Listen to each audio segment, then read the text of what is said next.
I'm djTLM, and this is Share the Knowledge. So while we're on the subject of brands and followers and how people are getting booked through that, I also received a question from Eli, and the question is the best way to approach companies for sponsorship or branding ambassadors. And this also has something to do with that same thing we were just talking about, because nowadays that plays a more important part when it comes to sponsorship as well.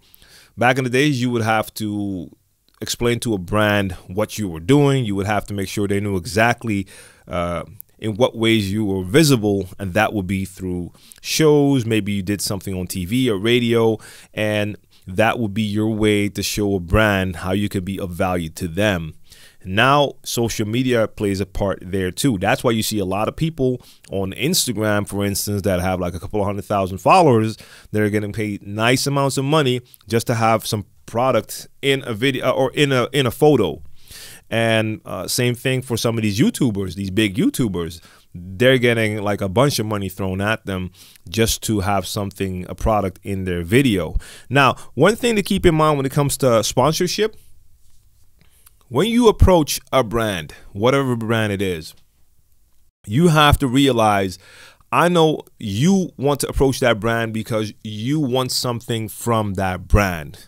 That could be financial, that could be product, but whatever the case may be, when you approach that brand, your mindset must be, I'm going to show you and tell you in what ways I can be valuable to you. So you as the DJ or producer, you have to convince the brand how you can be of value to that brand. I've had people reach out to me that are bedroom DJs or had done 2 gigs asking me how they could get sponsorship from like one of these big DJ brands. Like, that's not going to happen. That's not going to happen. You're of no value to that brand right now. So you're more valuable, especially nowadays, if you have a following, and a lot of that will be online. So of course, if you're playing 5 shows a week or you're touring all over the world with a certain artist, for me, that was always the way that I could approach brands. And in my case, it was always the DJ brands. I would just tell them like, hey, this is who I am. I'm a DJ. I've been playing that long. Keep that list very short because what you've done in the past is not as important. But then I would tell them I had like, I don't know, like 4 monthly residencies, and I was doing all these separate gigs. And besides that, I was touring, and still am. I was touring with Brainpower, and I could mostly tell him like, okay, I got 40 shows with him lined up for the next couple of months. We're going here and there. We're doing these events, like big TV events where you have like hundreds of thousands or millions of people watching.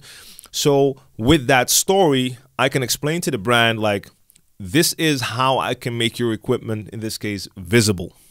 I'm touring all over. I'm doing X amount of shows. I have a TV thing with MTV. Now I'm doing radio, but I have a webcam there so they can see me, blah, blah, blah. That's my angle, and it's me telling you how I can be of value to you. I can showcase all of your stuff here and there and there. And then I would let them know what I'm looking for is this or that. But it starts with convincing them that you are valuable. If you just come straight out the box telling them like, hey, I want your brand new mixer, yeah, cool, who wouldn't? But that's not going to convince them. So that needs to be your angle.